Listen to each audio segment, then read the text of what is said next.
My husband took all of our daughter's college fund to run away with his mistress. I thought my world shattered right at that moment, until my 2-year-old daughter looked me straight in the eye and said, "Mom, don't worry, I've got this handled." Can you imagine that? A child only 12 years old.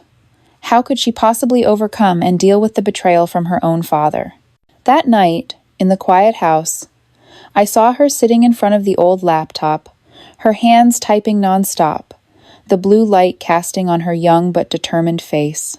Elsewhere, the husband who betrayed me was desperately calling, his voice trembling as he begged because his world was falling apart piece by piece. How could a 2-year-old child make the man who used to be the family's pillar fall to his knees? This story is not just about pain, but also proof that sometimes strength comes from the most unexpected places.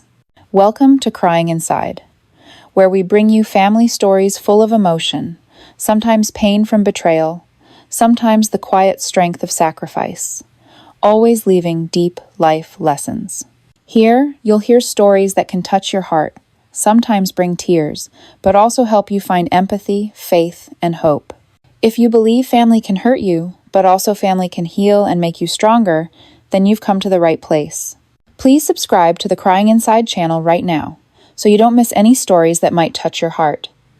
In a small barangay near Manila, my family's life went quietly, like many other Filipino families.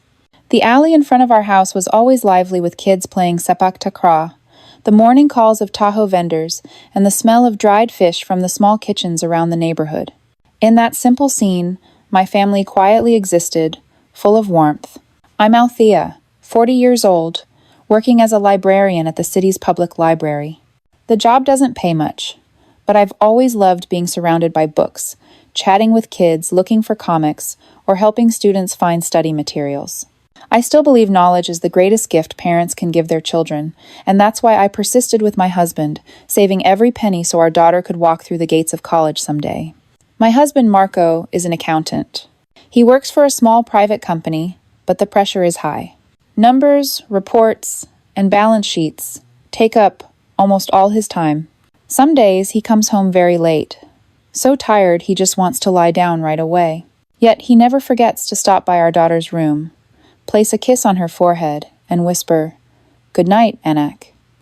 That habit made me believe that no matter how busy he was, Marco was always a devoted father. And the heart of our little home is our daughter, Maria, who just turned 12. She's different from many kids her age. While other girls like dolls, singing, or dreaming of fancy dresses, Maria is passionate about technology. The old laptop Marco brought home from the office, a clearance unit, became a treasure to her.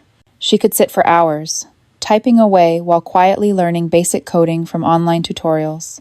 Many times when my phone froze, it was Maria patiently fiddling with it to fix it, her bright eyes sparkling with excitement when she conquered the technology. Our family life isn't wealthy, but it's full of love and togetherness. Every morning, I usually wake up early to prepare pan de sal and coffee for Marco, while Maria prefers warm milk and some ripe mango. After breakfast, Marco rushes off to work, and I take Maria to school before heading to the library. In the afternoons, when the three of us gather, our little house fills with laughter, the clinking of spoons on plates, and the sound of old Tagalog songs on the radio. Sundays are especially important for our family. We always go to Mass at the church near our home. As the bells ring, the three of us stand side by side, listening to the priest's sermon about faith, honesty, and love. I often hold Maria's hand tightly and whisper softly, "Live with kindness, and he will bless you." After Mass, my family stopped by the barangay market. Marco picked some fresh tilapia fish, I bought some kangkong and tomatoes, and Maria kept insisting on getting a cold halo. The laughter, the smell of food, and the bustling sounds of the market made us feel that life, though simple, was full and complete. Next month is the village fiesta. The whole family is excitedly preparing. Marco promised to help with the lechon manok. I'm in charge of pancit and lumpia, and Maria is eager to decorate the house with colorful paper flags. During our conversations at the dinner table, we also talked about inviting relatives and friends to join the celebration, singing and dancing. Maria laughed brightly at the thought of wearing her red dress and dancing with her friends. While the joy of the upcoming fiesta filled the air, we never forgot the most important thing: Maria's college fund. Every peso I earned from the library, every bonus Marco saved, all were put into the savings account over 12 years. The current amount, try 3.5 million, stands as proof of all our hard work and sacrifices. I often tell my daughter, "Your mom and dad are doing everything so you can get a good education and have a better life." She once hugged me and whispered, "I'll make you proud one day." I believe that love, faith, and our sacrifices were enough to keep this family whole until the storm suddenly hit, tearing apart everything I once trusted. That morning started like any other. I had just come back from the library, holding a bag of pan de sal I quickly bought at the corner of the barangay market. I thought I'd head to the kitchen to brew some coffee and wake Maria to get ready for school. But when I stepped into the bedroom, I froze in shock. Right in front of me, Marco, my husband, who had been with me through all these years, was hurriedly stuffing clothes into a suitcase. The zipper sound ripped through the quiet air like a tear. His eyes didn't look at me at all, his face cold, his hands trembling, but still hurriedly folding his shirt and stuffing it into the suitcase like someone fleeing a fire. "Marco, what are you doing?" I asked, my voice shaking. He didn't look up, just muttered, "Something I should have done years ago." 22 years of marriage, so many sacrifices, so many memories, all boiled down to a cold, cruel answer. I hurried over and grabbed his arm. "What's going on?" But in those eyes, there was no love left, no guilt or regret, only emptiness and determination. "I'm leaving, Althea. I need freedom. I can't keep living like this anymore." "What about our daughter?" "Where are you going, leaving everything behind?" "But first, transfer half of the savings to my personal account. I need it." Savings? Was he talking about the college fund we had been saving for 12 years? I rushed down to the living room, opened my laptop, and logged into the bank account. The screen lit up, numbers dancing before my eyes. The balance was only AG 247.83. The AAG 3.5M tuition fund, empty. No way," I whispered, my hands shaking so badly I kept entering the wrong password. I refreshed the page, but the result was the same. Everything was gone. My breath caught in my throat. The room spun around me. I remembered every penny saved, every night cutting back on expenses, every time I refused to buy a new dress so the savings would grow. And now, everything our daughter's future disappeared, with just one click. Just then, Maria came down the stairs, still in her school uniform, her hair neatly tied back. She looked up at me, seeing my pale face and trembling hands on the keyboard. "Mom, what's wrong?" The girl's voice full of worry. I tried to force a smile, but it was twisted and tearful. "It's nothing, Anak. Your dad is just going on a business trip for a while." Then, surprisingly, she put the bowl of cereal down, came closer, and gently held my hand. Her faint smile wasn't childish like usual. "Mom, don't worry. I handled it." I looked at her, a girl only 12 years old, yet in her eyes was a strange confidence, a look even I, an adult, didn't have at that moment. "Handled? What do you mean by that?" I asked, voice catching. Maria didn't answer immediately. She just smiled softly, picked up her backpack, and said, "I'll explain after school. I have to go now, or I'll miss the bus." And with that, she calmly stepped out, leaving me standing there, heart shattered, mind spinning with 1,000 questions. In the small kitchen, the sound of the door closing behind her echoed like a terrible reminder. The family I once trusted was now broken beyond repair, and the only thing keeping me from falling apart completely was that strange phrase from my little daughter. From the moment Marco slammed the door and left, the house suddenly felt too big and cold. Althea felt completely lost. Every familiar sound, the wind blowing through the window, the jeepney outside, even the church bell ringing, made my heart ache. That night, I knelt alone in the church corner, eyes blurred with tears before the statue of the Virgin Mary. I prayed like a drowning person clutching the last lifeline. "Lord, please give me strength. I don't know what to do when the money we saved for Maria's future is gone. Please protect her from this pain." But faith couldn't cover the truth. When I got home, I called my older sister, 8 Clara. Her voice was warm but couldn't hide the shock. Althea, why didn't you realize this sooner? He changed a long time ago. But don't worry, you're not alone. We will find a way. Even though she said that, I still felt so alone. That night, I lay in bed, hearing the clacking of keyboard keys from Maria's room. I thought she was doing homework, but the typing went on for hours, late into the night. The next day, I went to church. Amid the ringing of the mass bells, I knelt before the statue of the Virgin Mary, tears streaming down. I prayed, Lord, I've lost all faith. My husband betrayed me, took everything, and left me and my daughter behind. Please keep Maria safe, because I'm afraid she's too strong to even know how to cry. When I got home, I called my sister, Aunt Clara. I told her everything, my voice choked with emotion. On the other end, she was silent for a while, then said, Althea, he's worse than I ever thought. But you're not alone. Let me help you. Don't give up. I nodded, even though she couldn't see me. But deep down, I still felt so alone. 3 days later, while cleaning Maria's room, I found a stack of printed papers hidden under her history book. I trembled when I saw the heading, From Marco to Rebecca. Rebecca, the name I'd heard whispered between Marco's friends before. She works at the same company as him. I shakily read each line. We'll finally be free. I moved all the money. She has no idea. The house in Cebu will be ours. Every word felt like a knife stabbing my heart. So it wasn't just an affair. Marco had taken all the money, even Maria's tuition fund, to start a new life with his mistress. I collapsed on the bed, tears falling. Just then, the door opened, and Maria stood there, calm face but cold eyes. Mom, I thought you already knew. I turned around, choked up.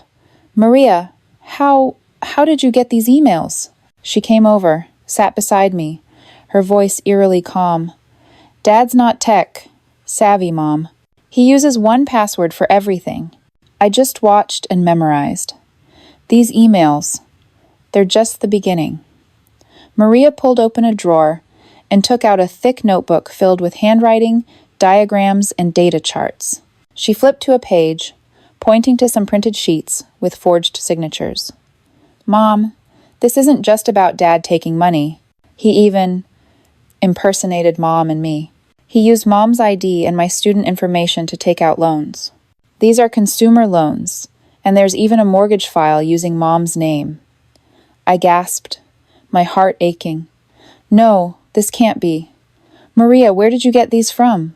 I went into Dad's computer. He never logs out. I saved the evidence. Without proof, later you and Mom would be forced to pay his debts.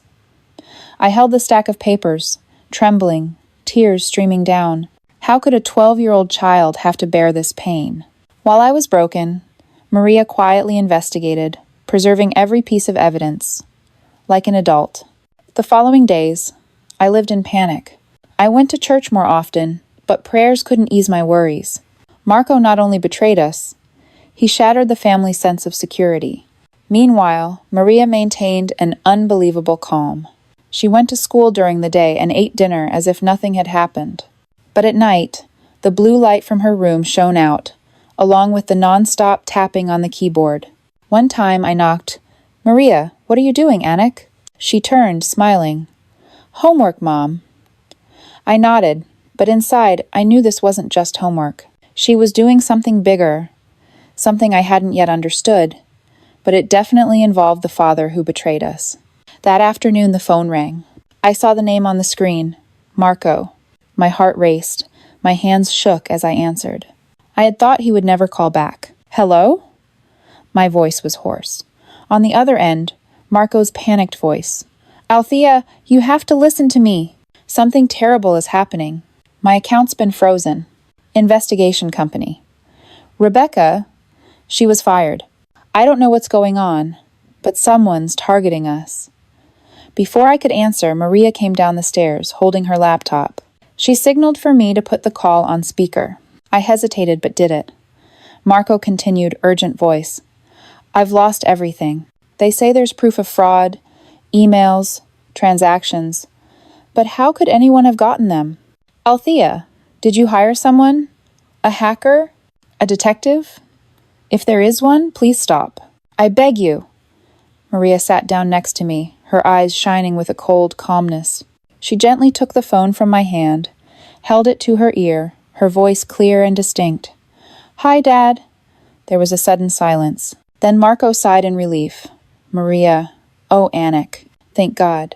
You have to tell Mom to stop right now. Someone is destroying your father's life. You know I love you, right? I never wanted to hurt you. Maria still sat upright, her tone calm. But you did. You took II 3.5M from my college fund. You even used Mom's name and my information to borrow more debt. You call that love? No, you don't understand. It was just temporary. I planned to invest it, then pay it back, even double. I did it all for this family. Maria cut in, her voice firmer. You chose her over us. You chose money over your own family. Actions have consequences. I was speechless. A 2-year-old child was saying the things I should have said a long time ago. On the other end, Marco started crying. For the first time in 22 years, I heard the sobbing of a man who seemed proud and cold. Maria, please. I've lost everything. I have new home, new job, new money. I'm living in my car. You are all I have left. Please, forgive me. Maria was silent for a few seconds, then calmly said, You taught me that every action has consequences. Now you have to face yours. I don't need you to ask for forgiveness. I need you to understand that you betrayed your own family. Marco choked up. Anik, I'm only human. I made mistakes. But I'm still your father, Maria replied sharply, each word like a knife. A father protects. A father sacrifices. You did none of that. You chose yourself. From now on, you are just Marco, a man who destroyed his family. The atmosphere was suffocatingly heavy. I was speechless, just looking at my daughter, calm, strong, but with a gaze that carried something too mature, far beyond her years. On the other end of the line, Marco broke down crying. That sobbing drowned out my own breathing. And then, silence. The call ended. Maria gently put the phone down on the table, reopened her laptop, the screen lighting up with windows full of data, emails, and accounts. She took a deep breath, then turned to me with a soft smile. Don't worry, Mom. I handled it.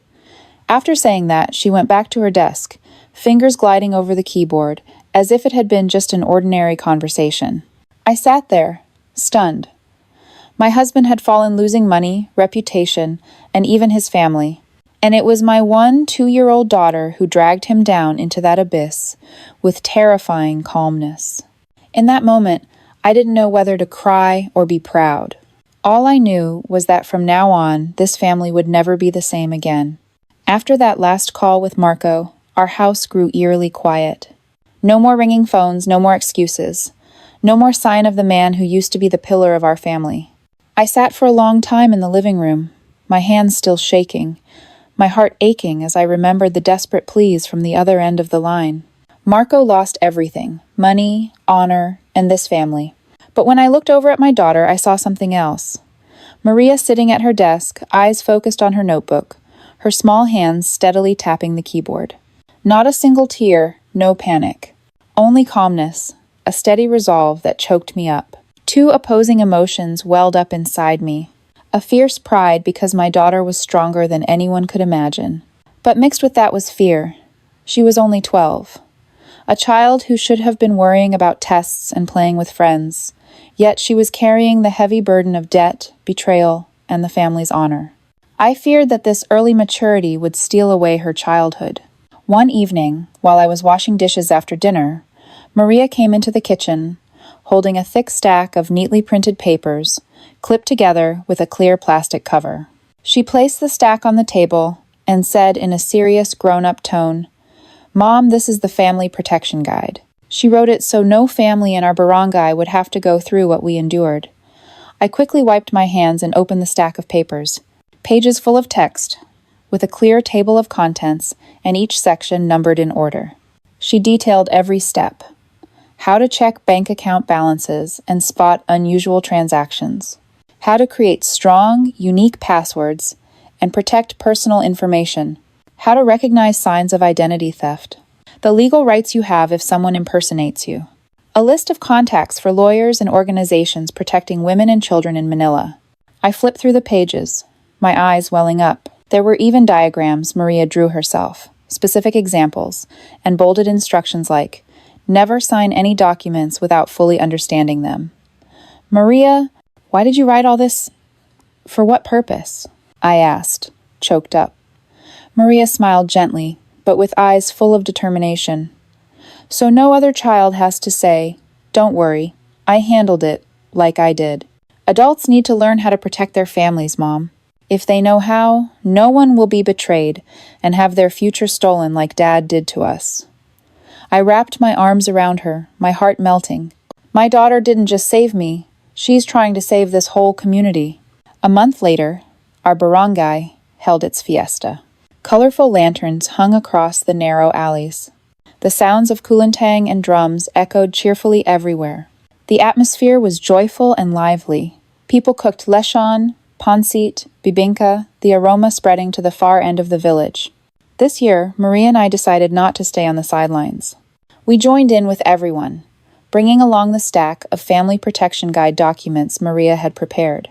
When we placed the papers on the table at the community exhibit, many people came over curious to look. They read, nodded, then held my hand and Maria's, whispering their thanks. At the night event, when the barangay stage lit up for the scholarship fundraiser, the coordinator unexpectedly called Maria's name. I could see her small shoulders tremble slightly, but then she took a deep breath, her voice clear yet firm. Salamat po, mga kapitbahay. Thank you all very much. Tonight, we celebrate not just the fiesta, but also the strength of families. What happened between my mom and me was painful, but it taught us one thing. Families are meant to protect, not to destroy. That's why I'm sharing this story, so no child will lose their future because of betrayal. Some mothers wiped away tears, some fathers nodded in agreement, and some children looked at Maria with admiration. I stood below, tears streaming again, but this time it wasn't from pain. Those were tears of pride. My daughter, a child who once endured terrible betrayal, was now standing in front of the entire barangay, turning that pain into a lesson, a beacon of light for everyone. Since that day, we were no longer called the betrayed family. Instead, neighbors called us the mother and daughter light, because in the darkness, we lit the way for many others. Maria went back to school, but she was no longer just a top student.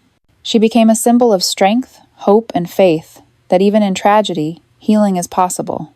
As for me, Althea, I finally found peace.